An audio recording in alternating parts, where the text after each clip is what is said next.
सिद्धेभ्यः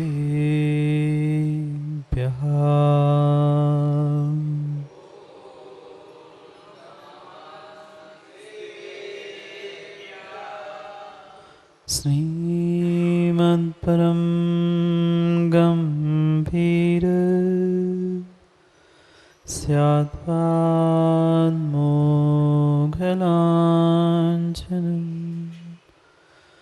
जियात्रैलोक्यनाथस्य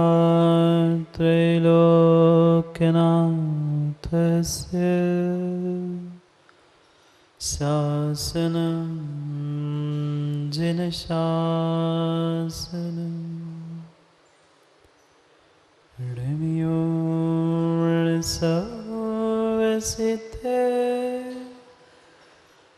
जानतं खवदितिह संसारे दस दस वजने दस दोणुपेहणं वोचे णो हरिहन्ताणं नमो सिद्धाणं नमो आयर्याणं नमो वत्सायाणं नमो लोय सर्वसाहुणं।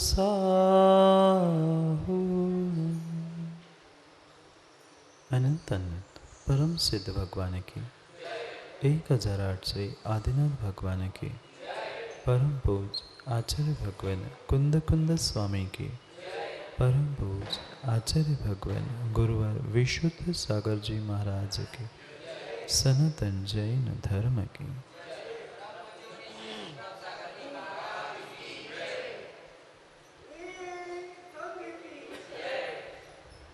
अंतिम तीर्थेश वर्धमान स्वामी के शासन में हमसे विराजते और उनकी पावन पीयूष देशना हम सभी के लिए परम उपकारी।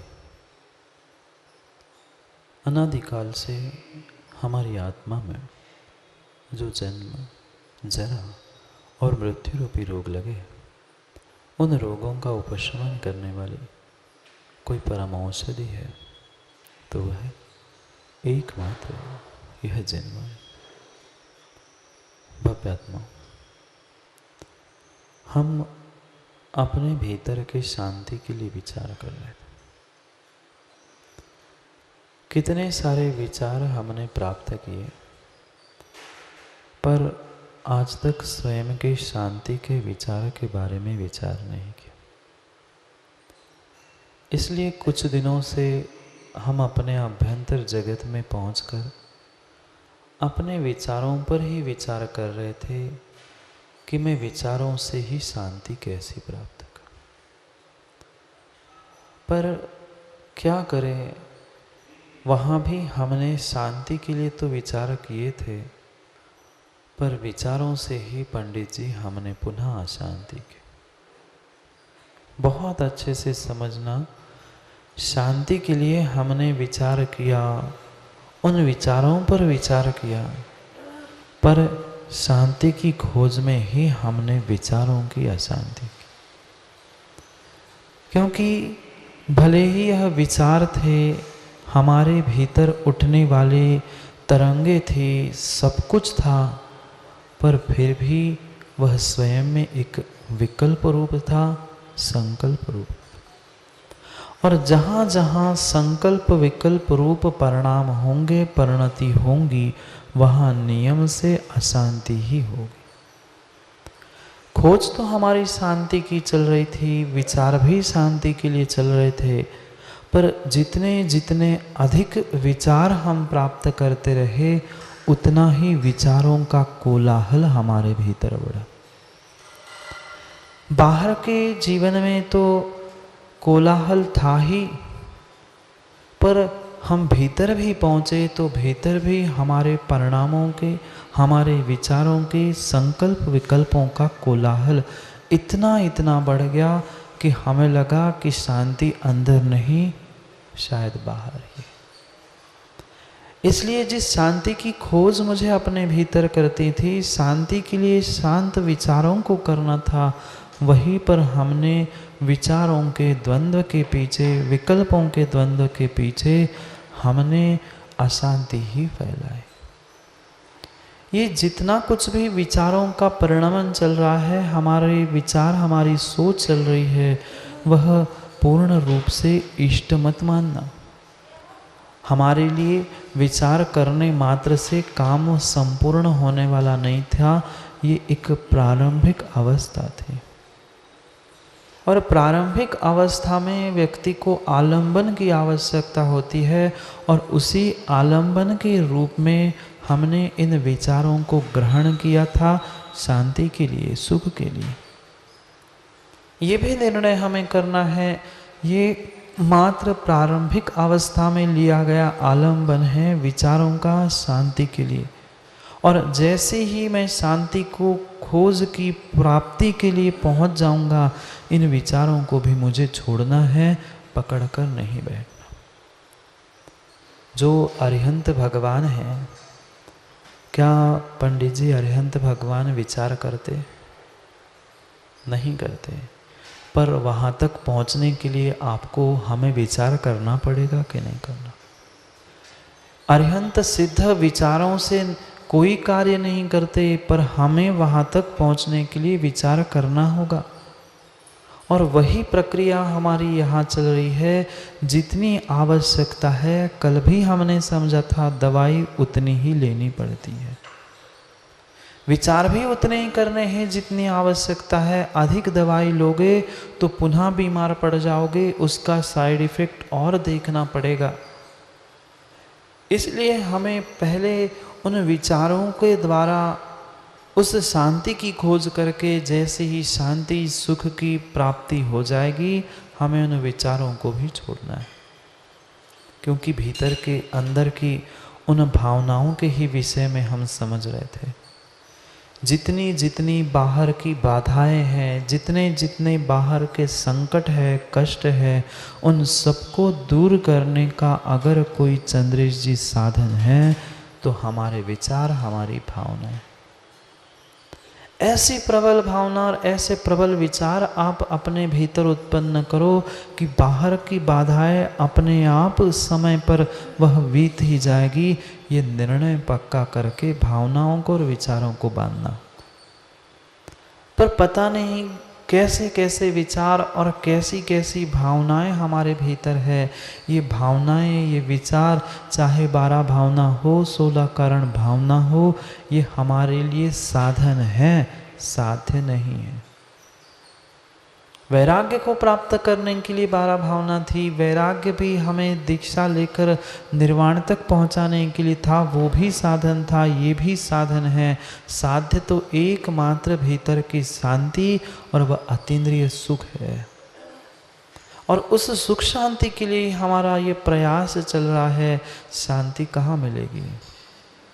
कहीं बाहर किसी वस्तु में, किसी व्यक्ति में शांति मिलने वाली थी ही नहीं। अगर शांति कही थी तो सेल्फ सेटिस्फैक्शन में थी, अपने आत्म संतुष्टि में थी। पर आज तक हम संतुष्ट माँ हो पाए? नहीं हो पाए। पता नहीं कितने विषय वासनाओं के पीछे कितने सारे पाप करते आए, और उन पुनः पापों का कर्म भी हमें बांधा और हमें ही भोगना पड़ा। वही हमारा चिंतन चल रहा था। शांति किसमें है, कैसी प्राप्त कर सकते हैं? शांति मैं ही प्राप्त कर सकता हूँ, और शांति मिलने वाली है मात्र एकत्व में। मात्र एकत्व में मिलने वाली है, अकेलेपने में नहीं। अंतर समझना। दो शब्द है, एक अलोनलेस और एक लोनलीनेस। एक अलोनलेस और एक लोनलीनेस। जहाँ एकत्व है, ये इन दोनों से भी कुछ हटकर है। समझना। मात्र अकेलापन और सहनशीलपन, लोनलीनेस और अलोनलेस, हमें एकत्व भावना इन दोनों से भी ऊपर उठाने वाली। क्योंकि माना कि अकेलापन हमें खाया जा रहा है, लग रहा है अरे यार मैं अकेला हूँ, मैं अकेला हूँ, मैं अकेला हूँ, मेरे साथ कोई नहीं है, मैं कोई नहीं है, मैं किसी का नहीं, कोई मेरा नहीं है। अगर यही चिंतन हम मात्र अकेलेपन में कर रहे हैं या अलोनलेस के रूप में कर रहे हैं तो वे मेरा राग बुद्धि का परिणमन है। बहुत अच्छे से समझना, मेरा कोई नहीं है, मैं तो कुछ हो ही नहीं है, ये जब जब हमें याद आएगा, हीन भावना आएगी, तब तक कहीं ना कहीं राग था, सब छोड़ के चले गए। अब तो मैं अकेला बचा हूँ, घर में तो मेरे लिए कोई भी नहीं है, मैं अकेला ही बनाता हूँ, अकेला ही खाता हूँ। ये अकेलापन है और ये अकेलापन मुझे खाए जा रहा है राग बुद्धि के कारण। एकत्व भावना हमें ये नहीं समझा रही है कि तुम किसी से राग करो, किसी से द्वेष करो। इन राग द्वेष बुद्धि से अलोनलेस और लोनलीनेस दोनों से ऊपर उठना था। अकेलापन मतलब एकत्व नहीं था, या अकेले कमरे में जाकर बैठ जाना, संसार से मुंह फेर कर बैठ जाना, मात्र यह एकत्व नहीं था। दोनों पहलुओं को एकत्व के समझना होगा कि मेरा इस ब्रह्मांड में और कोई कर्ता नहीं है, जो मैंने किया है मुझे ही भोगना है, ये एक पहलू है। और ये कोई भी मेरे साथ आने वाले नहीं है, मैं ही अकेला था, हूँ और रहूँगा। इस प्रकार से उस एकत्व भावना को हमें समझना है, पर कहाँ हम समझ पाए। माँ कभी हम राग बुद्धि से अकेलापन महसूस करते रहे, कभी द्वेष बुद्धि से अकेलापन महसूस करते। कई लोग कहते हैं हाँ हम तो अकेले ही है ना, हमें कौन साथ देगा, हमारे लिए तो कोई है ही नहीं है। ये परिणति द्वेष बुद्धि की थी। यही वाक्य वही है, मैं तो अकेला हूँ ना, पर भावों की परिणति को और उसके बोलने के तरीके से समझना पंडित जी, एक राग से युक्त होके कह रहा है और एक द्वेष से युक्त होकर। जिसने हमारे लिए सहयोग नहीं किया उसे उलाहना दे के कहे हाँ हम तो अकेले ही है ना, हमारे लिए कौन सहयोग कर सकता है, हमें तो कोई देखता ही नहीं है, हम तो अकेले हैं। ये द्वेष बुद्धि है। हमें उस द्वेष से और राग से परे होकर वास्तविकता में एकत्व को समझना था। और एकत्व तभी समझ में आएगा जब हम अपने आप में आत्मसंतुष्ट होना सीख लेंगे। जब हम अपने आप में सेल्फ सेटिस्फैक्शन को प्राप्त कर देंगे, ठीक है जितना है उतने में काम चल जाएगा। अगर किंचित भी किसी से अपेक्षा उम्मीद रहेंगी तो राग नहीं तो द्वेष नियम से होगा। समझ में आ रहा है माँ? अलोनलेस और लोनलीनेस, अकेलापना व्यक्ति को हमेशा ही काटता रहेगा, खाता रहेगा, कभी राग की बुद्धि से, कभी द्वेष से बुद्धि से। ये वास्तविकता में हमें एकांत में बैठकर राग द्वेष को छोड़कर चिंतन करना है कि मेरा स्वरूप क्या है।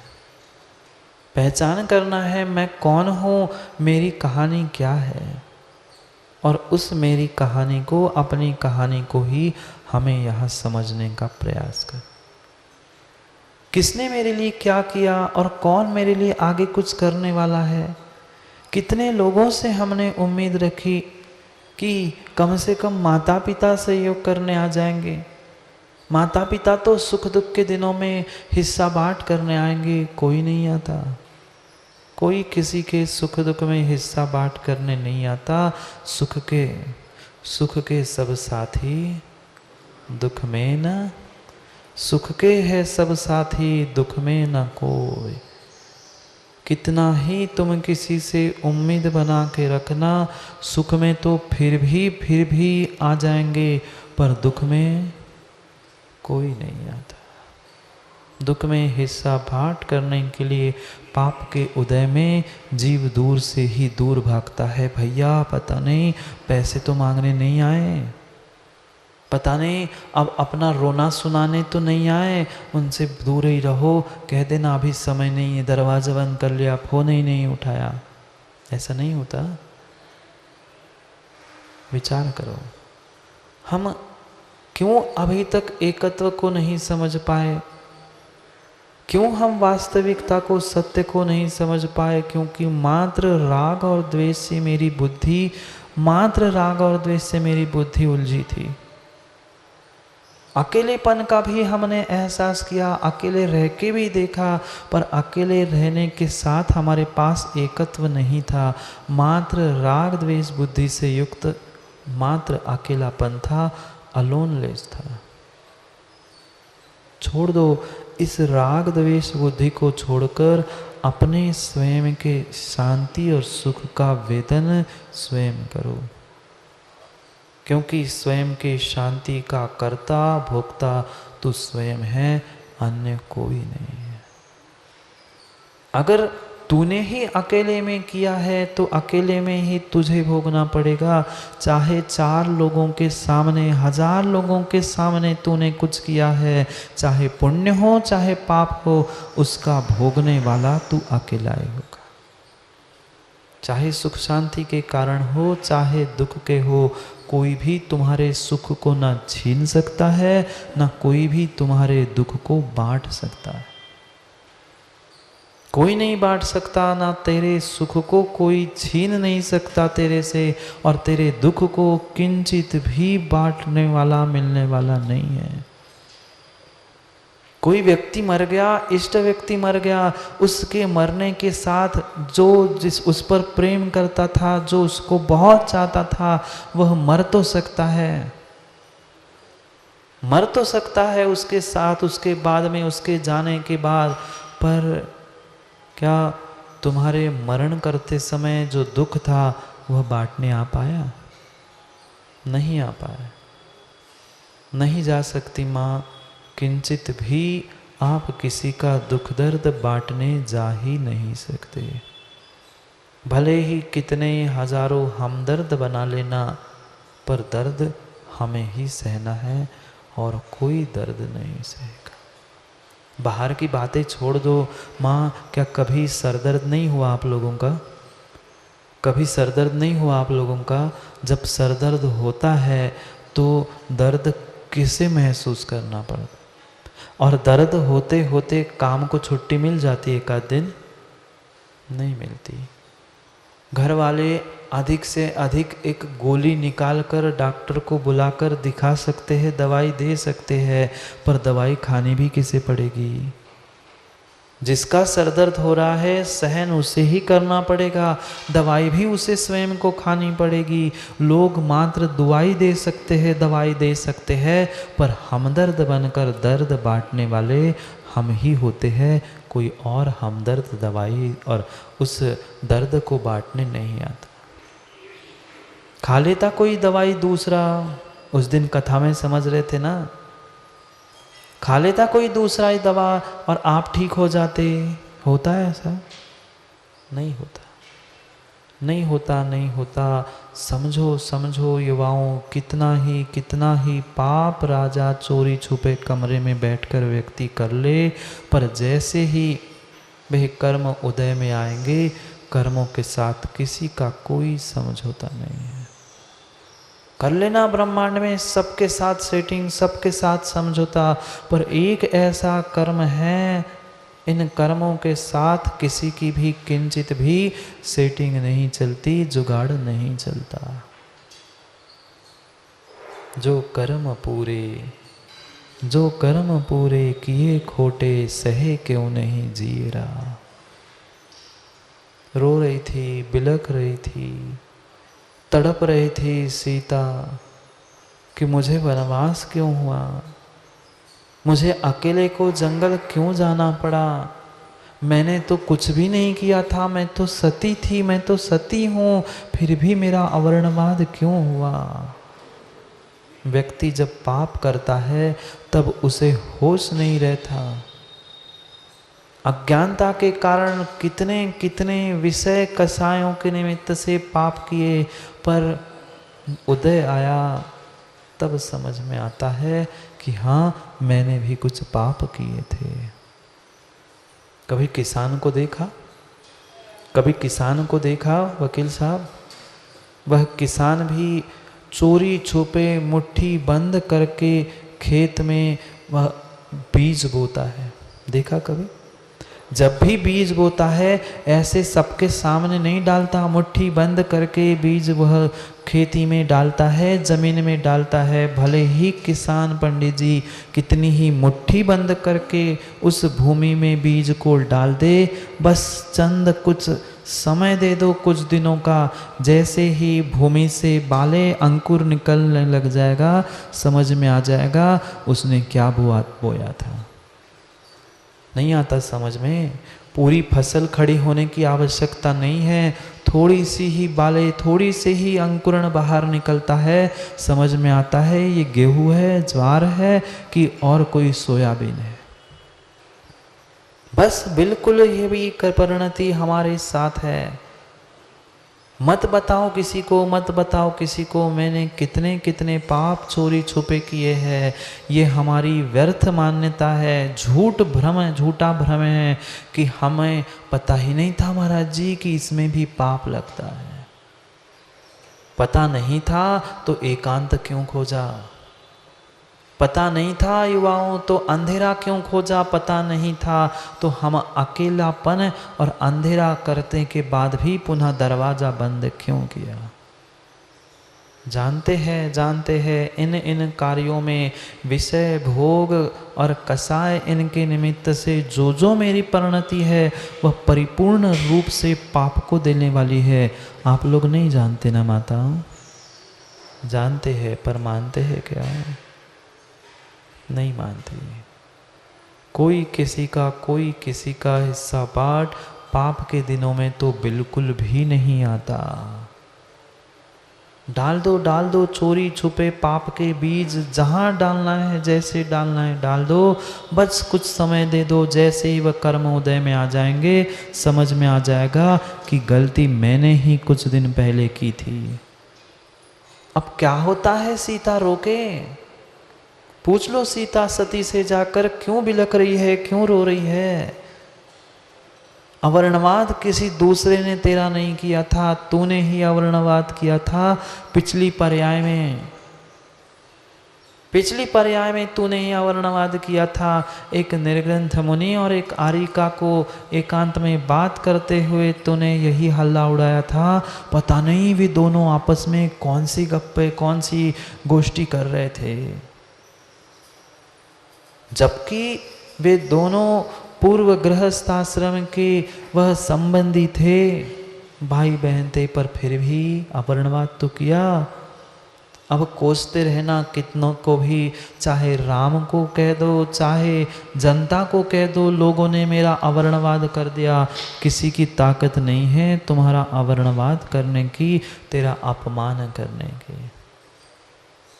जो कुछ तुमने किया है वही तेरे परड़े में आने वाला है, अन्य कोई भी तेरे साथ आने वाला नहीं है कर्मों के अलावा।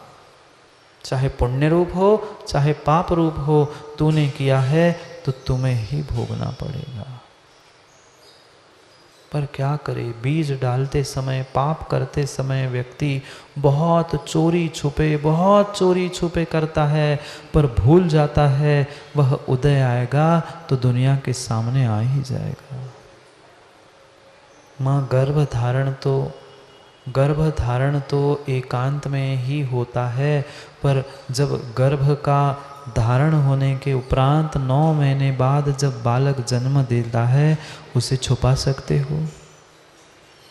नहीं छुपाया जा सकता। किसान भी मुट्ठी बंद करके दानों को तो डालने की शक्ति रखता है, पर जब बालें निकल आती है, बस जैसे ही फसल उगाती है, तब किसी की ताकत है उन बालों को और उन फसल को दबा दे? नहीं है, किंचित भी नहीं है, किंचित भी नहीं है। समझो एकत्व भावना को। कौन किसके लिए सहयोगी बन रहा है और कौन किसके लिए दुख सुख को बांटने आ रहा है। कोई किसी का सुख दुख कर्मों के उदय में बांटने कम करने नहीं आ सकता। माँ, किसी ने दवाई आपको सर दर्द की हाथ पे रख दी तो क्या सर दर्द कम हो गया? कम तो होना चाहिए था ना। बांट नहीं सकते थे तो कम तो हो जाता। नहीं हुआ। न कम करने वाले मिलेंगे न बांटने वाले मिलेंगे। ये हमारा व्यर्थ का कर्तव्य है। सत्य को समझो, सत्य को पहचानो। मुनिराज विहार करते करते पहुँचे एक खेत पे। निर्ग्रंथ मुनिराज थे, विहार करते करते पहुँचे। दोपहर का समय हो गया, सामायिक का समय हो गया। उन्होंने सोच लिया अब कुछ समय हम सामायिक करते हैं, फिर विहार करेंगे, फिर आगे बढ़ते हैं। एक खेत में बहुत बड़ा वृक्ष था। उन्होंने सोचा छाया में ही बैठ जाऊं, पुनः चलना ही है शांति से। और वृक्ष के नीचे वे मुनिराज सामायिक करने के लिए बैठे। किसान उसी खेत में काम कर रहा था। किसान ने भी देखा कि अरे ये कोई साधु बाबा है, ध्यान में बैठे, मेरे काम करने से उन्हें विघ्न होगा। और उसने सोचा कि कोई बात नहीं, ये बाबा जी बैठे हैं, जब तक यहाँ बैठे हैं मैं क्यों इनको डिस्टर्ब करूँ, क्यों इनको विघ्न करूँ।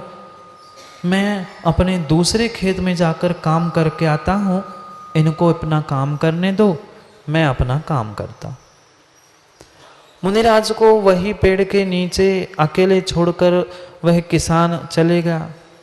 और जाते जाते मुनिराज के कानों में बस इतना ही कह गए कि बाबा जी मैं तो जा रहा हूँ, शांति से आपका काम कर लेना, मैं कल काम कर लूँगा इस खेत का, आज दूसरे खेत का काम करने वाला हूँ।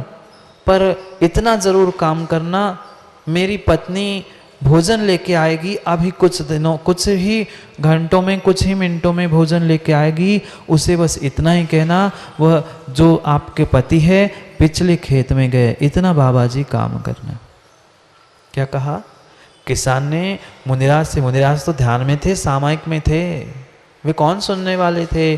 पर किसान ने कह दिया बाबा जी मैं तो जा रहा हूँ, पर हमारी पत्नी से कह देना कि मेरा भोजन पिछले खेत में लेके आए। मुनिराज कभी दूत का काम नहीं करते पंडित जी। इधर की खबर उधर करो, उधर की खबर इधर करो, ऐसा काम कभी भी भावलिंगी मुनिराज नहीं करते। वे तो सामायिक में थे, उन्हें तो वैसे ही नहीं बोलना था।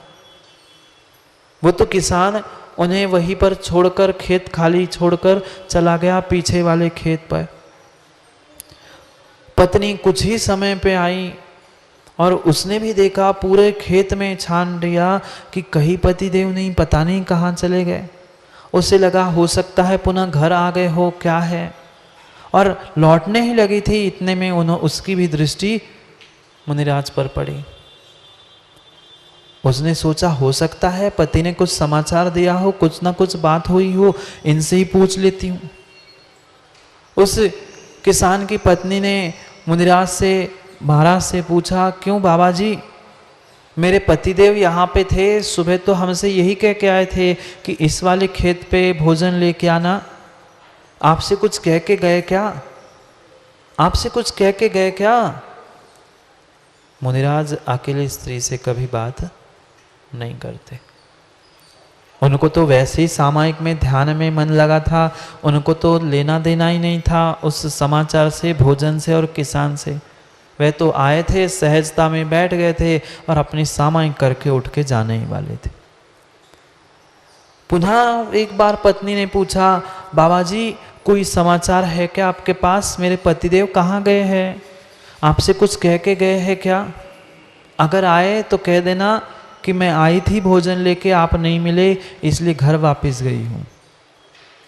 उन्होंने सुना ही नहीं, उन्हें कोई मतलब ही नहीं था किसी के भोजन से, किसी के खेत से। वो पत्नी भी वापस चली गई। अब सुबह से दोपहर, दोपहर से शाम हो गई। बेचारा किसान भूखा था, प्यासा था। और उस भूखे प्यासे किसान ने जैसे ही शाम को वापस आया, घर में जोर से चिल्लाने लग गया। क्यों? तुमसे कहा था समय पे भोजन ले आना, क्यों नहीं लाई थी भोजन?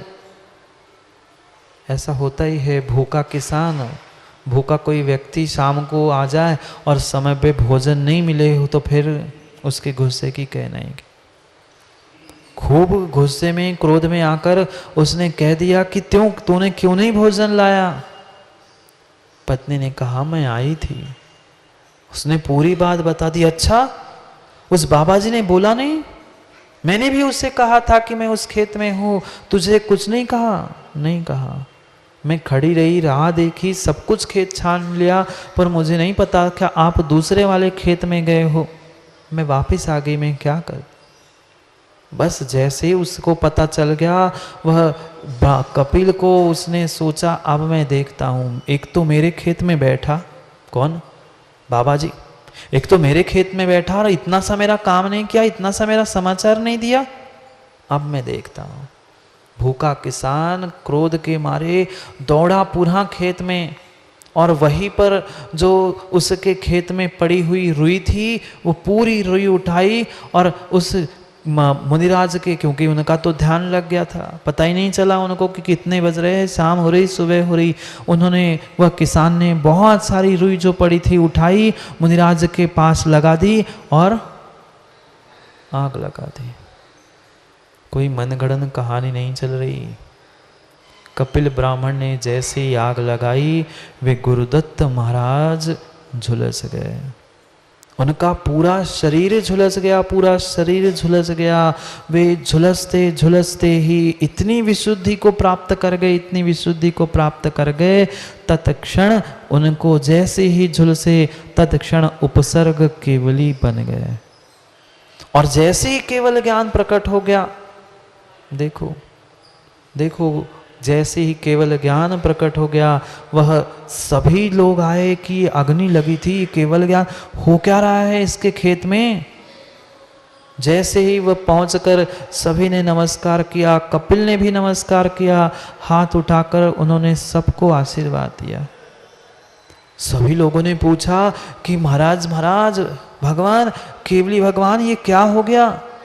आप इसके खेत में आए थे, इसने आग लगाई, फिर भी आपने इसे भी आशीर्वाद दिया?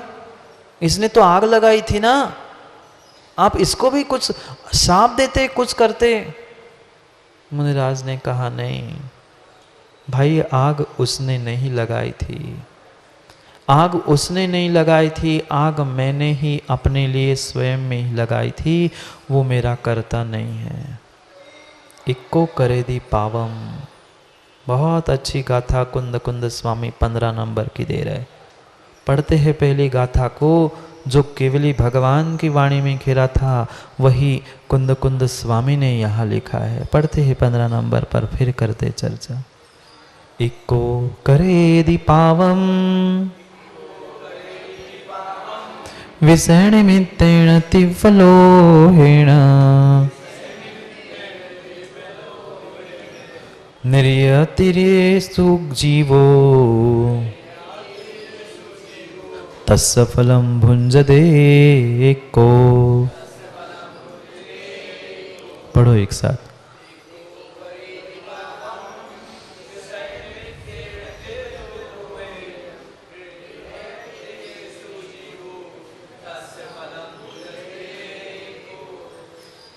वे गुरुदत्त केवली कहने लगे, इक्को करे दी पावम।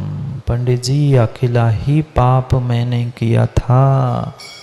मैंने ही कुछ दिन पहले, कुछ वर्ष पहले, ये कपिल जब सिंह की पर्याय में था, शेर की पर्याय में था, तब मैंने ही उसे अहंकार में आकर, कषाय में आकर उसको इसी सेंधपा नगर के इसी पर्वत की चोटी पर गुफा में मैंने ही उसे लकड़ियाँ कंडे डालकर जला के भस्म किया था, वही जलाया था, वही पाप का कर्म आज उदय में आया है, गलती किसान की नहीं है।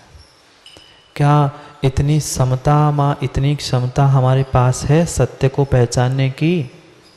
नहीं, बिल्कुल भी नहीं है। थोड़ा सा भी काम बिगड़ा, हम सामने वाले पर झुलस जाते हैं। तेरे कारण से ऐसा हुआ, तूने ऐसा किया, ये सब निमित्त दृष्टि है।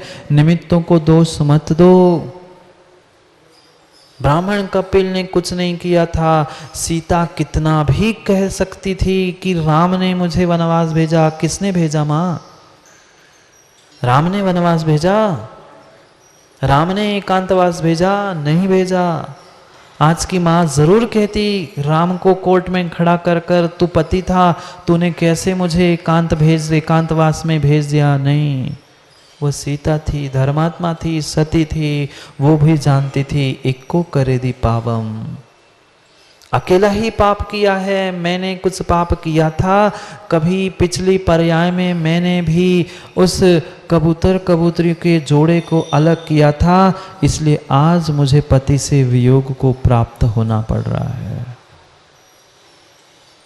ये निर्णय हमें करना है। जैसे इन पुराणों की घटनाओं को हम समझते हैं, ऐसे ही अपने ही जीवन की घटनाओं की, स्वयं की कथा को भी कभी हमें परखना होगा।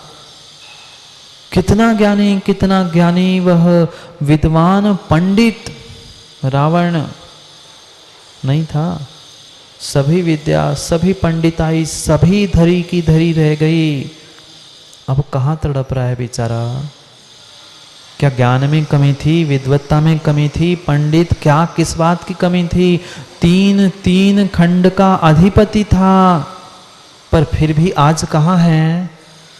नरक में है। निरय तिरिये सुजीवो, नरक तिर्यंच गति में जीव स्वयं ही कर्मों के फल को भोगता है। किसके कारण पाप किए? किसके कारण पाप किए? विषय निमित्तेन, विषयों के 5 इंद्रियों के विषय के निमित्त से उसने कोई भी इंद्रिय का भोग भोगा नहीं था, पर फिर भी मैं भोगूंगा ये सोच सोच के बेचारे को नरक जाना पड़ा, और कोई नरक नहीं गया। कहाँ गए? 3 खंड का वह नारायण 3 खंड का था ना अधिपति, 3 खंड का अधिपति था। बाकी सभी अधीनस्थ राजा कहाँ चले गए? बाकी सभी अधीनस्थ राजा कहाँ चले गए? कोई आया क्या दुख बांटने के लिए नरकों में? कौन भोग रहा है नरक में दुख? अकेला ही नरक में दुख भोग रहा है। उसे मारने वाला भी वही है, और वो भी वही पे दुख भोग रहा है। विचार करो, कोई दुख बांटने वाला नहीं है, फिर भी विमल भैया जोड़ रहे हैं, फिर भी विमल भैया जोड़ रहे। वकील साहब अभी भी हमें चैन नहीं है, अब सब कुछ हो गया, अब छोड़ दो, अब थोड़ा पुण्य कमाओ। क्या पाप कमाने के पीछे पड़े हैं? कितना पाप कमा रहे हैं। क्या है महाराज जी, आपको तो बना बनाया मिल जाता है, अभी निगल जाओगे, पड़गान वाले हाथ में दे देंगे फ्री फोकट का, इसलिए समझ में नहीं आ रही। हमें तो घर गृहस्थी चलानी माँ, ऐसा ही सोच सकते आप। घर परिवार संसार तो हमें चलाना है, आपको बोलने में क्या जाता है? बोलना नहीं है, ये वास्तविकता है। किस किस के निमित्त से हमने पाप कमाया? सब कुछ कमाया। क्या माताओं आपको पता नहीं है व्यापार करने में पाप होता है? नहीं, आपको तो पता है, पर इन माताओं से पूछ रहा हूँ, क्या माताओं आप लोगों को पता नहीं है व्यापार, पैसा, धन, संपत्ति आदि कमाने में पाप होता है? पता है, बहुत अच्छे से पता है। जब ये पता है कि ये पाप हो रहा है, और उस पाप को कमाने के बाद पाप किसे लग रहा है माँ? पैसे कमा के आपके लिए बेचारे विमल भैया पैसे कमा रहे, वकील साहब पैसे कमा रहे हैं, पाप किसे लगेगा? उनको थोड़ा बहुत तो पाप लगेगा ना माँ। थोड़ा सा जो पाप कमा के जीव नरक में जाता है, ये भी पता है क्या? पाप कमाने से जीव नरक में जाता है, ये भी आपको पता है। तो वकील साहब आपके साथ आपकी बेटे की माँ नरक आएगी ना? पूछ लो ना एक बार। कौन सी माँ अपने पति के साथ नरक जाना चाहती है? हाथ खड़े करो। विमल भैया घर जाके पूछ के आना। कोई किसी बेटे की माँ अगर आपके साथ नरक जाना चाहती है तो मुझे आके बताना, जाएगी क्या माँ? नहीं जाएगी। देखो वकील साहब, आप कह रहे थे ना उस दिन कि महाराज जी वो लिख रहे हैं, वो पढ़ रहे हैं, क्या हम पढ़ रहे हैं? क्या बात एक ही है? बात एक नहीं है। आपने जो पाप कमाया है और पाप से जो द्रव्य कमाया है और जो नरक तिर्यंच आदि गति में जाओगे, कोई भी सबके सामने वकील साहब अकेले में मना कर देती माँ तो फिर भी समझ में आता, इतने सारे लोगों के सामने माँ ने मना कर दिया। अभी तो सोचो पंडित जी, बेटों से पूछ लेना, इतना पाप कमा के, मैंने इतना सब कुछ कमा के तुम्हारे लिए रखा है, उस पाप के भागी बनने के लिए मेरे साथ नरक में चलोगे क्या? मैंने कह रहा हूं जाओ, पर अगर जाऊंगा तो क्या आएंगे साथ में? नहीं आएंगे। कोई भी नरक में साथ देने आने वाला नहीं है। आएगा क्या माँ? जाओगे क्या? बोलो ना थोड़ा जोर से, एक बार ना कह दो, उन सबके आंखें और कान खुल जाएगा। जाओगे क्या माँ? देखो विमल भैया, सब माताएं मना कर रही, कोई साथ नहीं जाएगा। ऐसी तो व्यवस्था है सुरेश पंडित जी, जब जब विवाह होता है, किसी की शादी चंद्रेश जी कराई क्या? वकील साहब चर्चा बाद में करना, दलील बाद में दे देना, अभी जजमेंट सुन लो जिनवाणी का। पंडित जी कभी किसी की शादी होते हुए देखी? किसी की शादी नहीं, आपकी तो हुई ना। जब आपकी शादी हुई थी तब कुछ अग्नि के चक्कर भी लगाए थे क्या? लगाए थे वकील साहब? कितने फेरे लगे थे?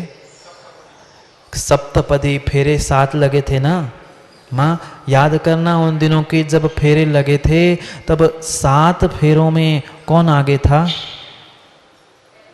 बोलो ना, आप लोगों की नहीं हुई क्या शादी? बहुत सारे शादी वाले बैठे हैं माताओं, 7 फेरों में आगे कौन था?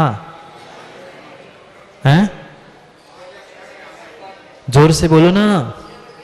नहीं मुझे पता है, मैंने लगाए नहीं है फेरे, पर हमने देखा तो है। कितनी अच्छी व्यवस्था है पंडित जी हमारी आगम की। 6 फेरों तक बेटी, ऐसा कहते हैं ना, 6 फेरों तक बेटी बापाई की। अभी तो 6 फेरे लगे थे, 6 फेरों तक वकील साहब आपको बेटे की माँ ने आगे आगे आगे आगे घुमाया। कि कौन आगे था 6 फेरों में? 6 फेरों में बेटी की माँ आगे, बेटे की माँ आगे थी कि आप आगे थे? हाँ, 6 फेरों में आप आगे थे? याद नहीं है, भूल गए हैं। विमल भैया अभी अभी आपके बेटे की शादी हुई, आपने तो देखा होगा, आपको याद है क्या 6 फेरे में कौन आगे था? 6 फेरों में बेटी आगे आगे चलती है। पंडित जी कितनी अच्छी व्यवस्था है, 6 फेरों में बेटी आगे आगे चली, और जब 7वें का नंबर आया, जब 7वें का नंबर आया, 7वें फेरी का, बिल्कुल नरकों की भी व्यवस्था ऐसी है वकील साहब, 6 नरकों तक माताएं जाती है, 7वें नरक में तुम्हें धक्का दे के फेंकती है, जा 7वें नरक में नहीं जाने वाली। ये सिद्धांत है कि नहीं पंडित जी? 6 नरकों तक ही स्त्रियां जाती है, 7वें नरक जाने की बारी आएगी तो पीछे से धक्का मिलेगा, चल आगे 7वें फेरे में जा 7वें नरक, मैं नहीं तेरे साथ 7वें नरक जाने वाली। पर फिर भी समझ में नहीं आता, इको करे दी पावम, अकेला ही पाप कर रहा है, अकेले ही नरक जाना पड़ेगा, चाहे 7वां 6वां पहला दूसरा, चाहे कोई भी नरक हो, नरक तुम्हें अकेले को ही जाना पड़ेगा, कोई जाने वाला नहीं है। धक्का दे के भेज देगी आगे, पता चलेगा फिर। हाँ, जिनके हुए, जिनको धक्के मिले ना गोलो, उनसे पूछ लेना कैसे धक्के मिलते हैं, फिर समझ में आएगा। इतने संसार के धक्के मिलने के बाद भी हम समझ नहीं पा रहे हैं। कोई तुम्हारा दुख दर्द नरकों में क्या, त्रियंश गति में क्या, इस मनुष्य पर्याय में भी बांटने वाला नहीं है। हम कहाँ नरक निगोद त्रियंश की बातें करें, पर फिर भी मर रहा है, फिर भी मर रहा है, फिर भी जोड़ने के पीछे पड़ा है। 1 की हो गई, 2 की हो गई, 3 पीढ़ियों की व्यवस्था हो गई, फिर भी सोच रहे महाराज जी थोड़ा सा और दुकान कर लूँ, और 2 4 10 साल और हो जाए। भैया फिर किसने देखा, लाज जाओ, धरत जाओ और मरत जाओ, फिर भी नहीं छूट रहे। फिर भी विषय वासना कसाय वह तीव्र लोहेण, लोभ नहीं छूट रहा, लोभ नहीं छूट रहा है। वकील साहब कमी है क्या? कुछ बुरा नहीं मानना, कुछ कमी है क्या चंद्रेश पंडित जी? पर छोड़ क्यों नहीं पा रहे हैं? तीव्र लोभेन, तीव्र लोभेन, तीव्र लोभ के वशीभूत होकर व्यक्ति क्या क्या कर रहा है। किसी भी प्रकार का लोभ, मात्र धन का नहीं, कोई मान सम्मान का लोभ का भूखा है, कोई धन संपत्ति के लोभ का भूखा है, कोई ज्ञान का भूखा लोभी बैठा है। ये सभी जो जो लोभ में आकर पाप प्रवृत्ति कर रहे हैं, वे स्वयं ही उसे भोगने वाले हैं। लाद लो क्या करे। पर ऐसा कहते हैं, प्रक्षिण्य पुण्यम विनश्यति विचारणम। क्या कमी थी क्या कमी थी राम के पास और सीता के पास? क्या उनको बोध नहीं था सोने का हिरण होता ही नहीं है? पता नहीं था? रामचंद्र जी को पता नहीं था ऐसा हो नहीं सकता। रामचंद्र जी को पता था, सीता भी जानती थी कि सोने का मृग नहीं होता है, पर फिर भी दौड़ पड़े। उनको तो हम कहते हैं कैसे पागल है, वे जानते हैं कि सोने का मृग नहीं होता, फिर भी दौड़ पड़े। हम भी तो सोने के मृग के पीछे दौड़ रहे हैं। विनाश काले विपरीत वृद्धि प्रक्षीण पुण्यम विनश्ति विचारणम। चाहे जो कह दो, यही स्थिति है। और भी हिंदी में कहते हैं, जब गीदड़ की मौत आती है तो आप सब गांव छोड़ के आए हो शहर, ध्यान रखना। आपको नहीं कह रहा हूं मैं, कुछ में तो कहावत सुना रहा था।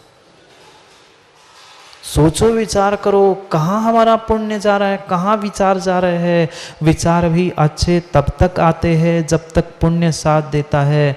पुण्य ने जैसे ही हाथ खड़े कर दिए, तुम्हारे बाल भी खड़े हो जाते हैं। हाँ, ये सत्य घटना है।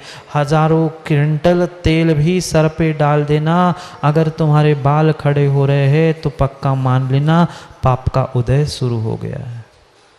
आज शौक में युवा वो स्पाइक करके बाल खड़े करके घूम रहे हैं। पक्का है, निर्णय है कि कुछ ही दिनों में दरिद्रता, पाप के उदय आने ही आना है। उसकी तो तैयारी चल रही है।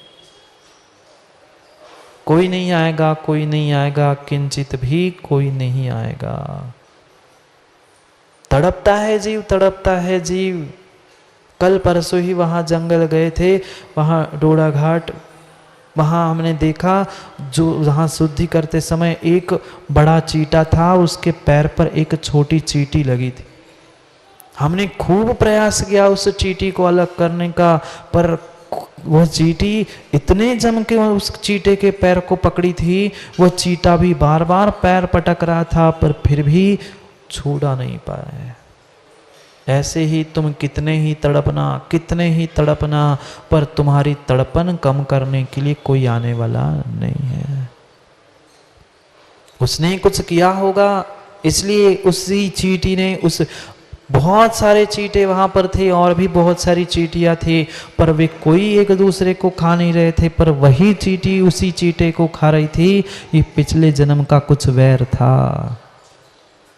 पक्का मानो, ये पिछले जन्म का कुछ वैर था, वह आज उदय में आ रहा है। आज हम विषय कसाय के पीछे, उन जो तिर्यंच आदि को परेशान कर रहे हैं, वे प्रत्येक तिर्यंच अगली पर्याय में तुम्हारा बदला लेने के लिए पहुंचेंगे। ये निर्णय मान करना। ये संसार चला कैसे पंडित जी? इसी से तो संसार चल रहा है। कभी आप बलहीन, कभी हम बलहीन थे, वे बलशाली था, कभी वो बलहीन होगा, कभी मैं बलशाली। बस यही चक्र चल रहा है, कोई दूसरा नहीं है। विचार भी तभी अच्छे होते हैं जब हमारा पुण्य हमारा साथ देता है। पुण्य गया, विचार भी विपरीत होने लगते हैं। जैसे ही विनाश काल आता है, व्यक्ति उल्टा ही उल्टा सोचता है। कितना ही उसे समझाया जाए कि ऐसा मत कर, पर तू कह सकता है, पर किसी को समझा नहीं सकता। समझा पाए आदिनाथ? नहीं। ऐसी ही होनहार थी, सो समझा नहीं पाए। समझाने का, कहने का प्रयास तो किया था, पर जीव समझ पाया? मरीचि का जीव नहीं समझ पाया। इसलिए सोचो समझो, इतना कहने के बाद भी वकील साहब अगर जीव को समझ में नहीं आया, कोई आपके पाप बांटने आने वाला नहीं है। बेटा आएगा, बेटे की माँ आएगी, आपकी माँ आएगी, कोई नहीं आएगा। समझो विमल भाई, कोई भी तेरा दुख दर्द पाप ना नरक में, ना त्रियंश गति में, ना मनुष्य गति में बांटने आने वाला नहीं है, नहीं है आने वाला। पर मैं और एक प्रश्न पूछ लूँ क्या? और एक प्रश्न पूछ लूँ क्या? बहुत अच्छे से सही सही उत्तर देना। ये पक्का है, कम से कम यहाँ देवशास्त्र गुरु के सामने तो झूठ नहीं बोलोगे। आप बोल लोगे आपका विषय, आपको कर्म बंद होगा, पर मुझे विश्वास है कि आप झूठ तो नहीं बोलोगे। पुनः एक बार पूछता हूँ, आप लोग आपके पतिदेव के साथ नरक जाओगे ना? पतिदेव के साथ नरकों में दुख बांटने के लिए जाओगे ना? नहीं जाएंगे। पर पतिदेव ने जो कमा कमा के घर में धन ला के रखा है, उसमें 50% की पार्टनरशिप करने मांगोगे कि नहीं मांगोगे? सबकी मुंडी ऐसी ऐसी हो रही वकील साहब। पहले सब नरक में जाने के लिए ऐसा ऐसा कह रहे थे, पर पैसे लेने के लिए, पैसा खर्चा करने के लिए, पैसा मिटाने के लिए, बेटा भी, बेटे की माँ भी, बेटे की सब लोग तुम्हारे पैसे नष्ट करने के लिए तो पहुँचेंगे, पर तेरा दुख दर्द और पाप मिटाने के लिए नहीं पहुँचेंगे। माँ, हिस्सा आजकल यही तो बात हो रही है। आप तो वकील हो, वकील साहब साक्षात, क्या आपके यहाँ ऐसी केस आपने नहीं देखी क्या? पैसे मांगने के लिए तो हर व्यक्ति खड़ा है। आधी प्रॉपर्टी मेरी है, आधा बच्चों को दो, आधा बेटियों को दो, आधा इनको दो, सब पैसे बांटने आ जाएंगे विमल भैया, सब पैसे बांटने आएंगे। पर तेरा पाप जो तूने उनके निमित्त से किया था, उसे बांटने एक भी जीव आने वाला नहीं है। कमा लो जितना चाहे शनि पाप कमा लो, पर पाप का हिस्सेदार बनने के लिए कोई आने वाला नहीं है। पैसे हर कोई मांगेगा, पैसे में बराबर एक पै भी कोई इधर के उधर नहीं चाहेगा, पर पाप में तुम्हारा काम तुम जानो। हमने थोड़ी कहा था व्यापार में झूठ बोलो, ऐसा ही कहेगी घर वाले, बिल्कुल ऐसे ही कहेंगे। हमने थोड़ी ना कहा था पाप करो, तुमने घर बसाया था, आप ही हमें ले आए थे। माँ ऐसे ही कहोगे ना, आप ही ले आए थे, हम थोड़ी आए थे कहने के लिए ले जाओ। आप ले आए थे, आप भोगो, हम क्यों भोगे? इतना सब कुछ होने के बाद भी हमें समझ में नहीं आता कि मेरा स्वयं का पाप का पुण्य का कर्ता मैं हूँ। कितने कितने विषयों के निमित्त से हमने क्या कुछ नहीं कर दिया। और दो ही तो कारण हैं, एक लोभ कषाय, सभी कषाय चारों, और विषय, दो ही में तो परिणति जा रही है। और जब जब कषाय और विषयों में परिणति है, तब तक हमने नरक, निगोद, तिर्यंश आदि ही कषायों आदि ही गतियों का बंध किया है। तस्य फलम भुंजति इक्को। अकेले ने पाप किए ना, अकेले ने पाप किए ना, चाहे कितने अंधेरे कोठड़ी में पाप कर लेना, चाहे किसी एकांत स्थान को खोज के पाप कर लेना, अमावस्या की रात को पाप कर लेना, जब भी पाप करोगे पाप का उदय आएगा ही आएगा। कितना ही एकांत में युवाओं कमरे में बंद करके कोई व्यक्ति गोलू गुटखा खाता भी रहे, भले ही गुटखा खाते हुए कोई पकड़ पाए नहीं पकड़ पाए, पर जब कैंसर का फोड़ा हो जाएगा सबको समझ में आ जाएगा कि किसने क्या किया था और क्या नहीं किया था। अब छुपा के बताओ कैंसर का फोड़ा? हाँ, अरे दांत भी पंडित जी अभी आपको पता नहीं, दांत साफ करने वाले भी बहुत होशियार है। आजकल भी लिक्विड भी आ रहा है, जाकर डेंटिस्ट के पास भी हर 2-4 महीने में साफ करके आते। आज की युवाओं को समझा क्या है आपने? बहुत छुपाने का प्रयास करते हैं। दांत छुपा सकते हो, मुंह छुपा सकते हो, गुटखा को भी छुपा सकते हो, पर जब वह कैंसर का फोड़ा हो जाएगा तब दुनिया से छुपा के बताओ। इक्को करे दी पावम तस्य फलम भुंजति इक्को। अकेला ही पाप करेगा, कितने ही एकांत खोज लेना, कितने ही चोरी छुपे कर लेना, बहुत कुछ दिखाई देता है, बहुत कुछ समझ में आता है। भले आज नहीं आए, कल कभी ना कभी दुनिया के सामने गोलू आके ही रहेगा, कितना ही छुपा लेना। मैं बता रहा हूँ एक सामान्य सी बात, चाहे जो छुपा लो, चाहे कितना एकांत कितना अंधेरा खोज लेना, कोई भी छुपा नहीं सकता। अरे मैं बता रहा हूँ, मैंने कब कहा तू करता है? मैं बता रहा हूँ, एक नाम लिया मैंने, मैं जिनका नाम ले रहा हूँ वो थोड़ी सब करते हैं, पर आप ही सभी के लिए कह रहा हूँ, अगर कभी ऐसा करने का विचार भी हो ना राजेश जी, तो कोई ना करे, इसलिए कह। हाँ, धोखे से किसी ने कह दिया, मन हो गया एक आध दाना खा ही लूँ तो ना हो, इसलिए कहना पड़ता है कि भाई समझो समझो। इतना कोई समझाने भगवान महावीर स्वामी आने वाले नहीं है, नहीं है, नहीं है। उनने भी वकील साहब जब तक उनकी भी समझ नहीं थी तब तक कहाँ सूकर कूकर कुकरी सूकरी त्रियंच, कहाँ वैश्या कहाँ एकेंद्रिय, कौन सी पर्याय धारण करके दुख नहीं भोगा। और जब समझ में आया तब शेर की पर्याय में समझ में आया, आप तो इंसान हो समझो। इक्को करे दी पापम इक्को भूंज दी तस् फलम। अकेला ही पाप करता है, अकेला ही उस पाप को भोगता है, अन्य कोई पाप के फल को। माँ पुनः एक बार कह दो ना, समय हो गया है, आप जाओगे ना 7वें नरक उनके साथ। आप में से कोई, इधर पीछे बहुत सारी माताएं बैठी, आप में से कोई नरक जाएगा? आपके लिए तो बेचारे दिन रात पाप करके पैसे कमा के ला रहे हैं, झूठ बोल के पैसा कमा के ला रहे हैं, आपके लिए कर रहे हैं। आप जाओ ना थोड़ा सा हिस्सा बांट करने नरकों में। महाराज जी नरक नहीं जाने, नरक नहीं जाएंगे। पैसे दे रहे हैं तो 50 की जगह 70% लेने के लिए तैयार है, पर नरक जाके 1% भी दुख भोगने के लिए तैयार नहीं है। किस लिए मर रहे हैं, किस लिए जोड़ रहे हैं, किस लिए विषय और लोभ के कसायों के विषय से पल पल हम अपने मनुष्य पर्याय का बर्बाद कर रहे हैं। सोचो चंद्रे जी, विचार करो, कोई काम में नहीं आएगा।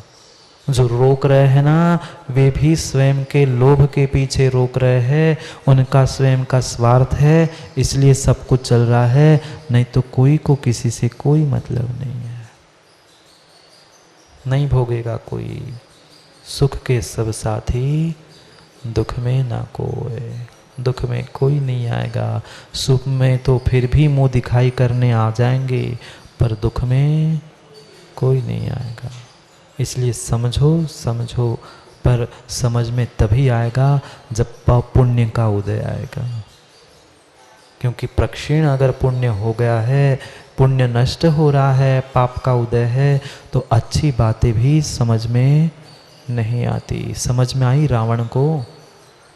पंडित था, विद्वान था, ज्ञानी था, 3 खंड का अधिपति था, पर क्या बात समझ में आई? प्रक्षीण पुण्यम। जैसे ही पाप का उदय उस पे माथे पर आया था, उसे कुछ भी समझ में नहीं आया था। खोल के देख लो, जितने पुराणों की कहानियां खोल के देखना है देख लो, सभी का एक ही सार है, इक्को करे दी कम्मम इक्को करे दी पावम। अकेला ही कर्म पुण्य पाप करता है, उसे अकेले को ही भोगना है। इसलिए समझो समलो, समय हो गया है। कोई नहीं आएगा, कोई नहीं आएगा। कल करेंगे कुंद कुंद स्वामी पुण्य की भी बात। जो अध्यात्म की बात कहने वाले हैं पंडित जी, वे कुंद कुंद स्वामी पुण्य पाप की व्यवहार की बात कर रहे हैं, पर व्यवहार भी कहते हैं तो बिल्कुल ऐसा कहते हैं कि लोगों के रोंगटे खड़े हो जाए। करेंगे पुनः कल समय पर समय की बात। आज के लिए इतना ही। कल पुनः अकेलेपन को नहीं, एकत्व को समझने के लिए पुनः समय पे मिलते हैं, क्योंकि समय पे किया गया काम समय को दिलाता है। बोले भगवान महावीर स्वामी की।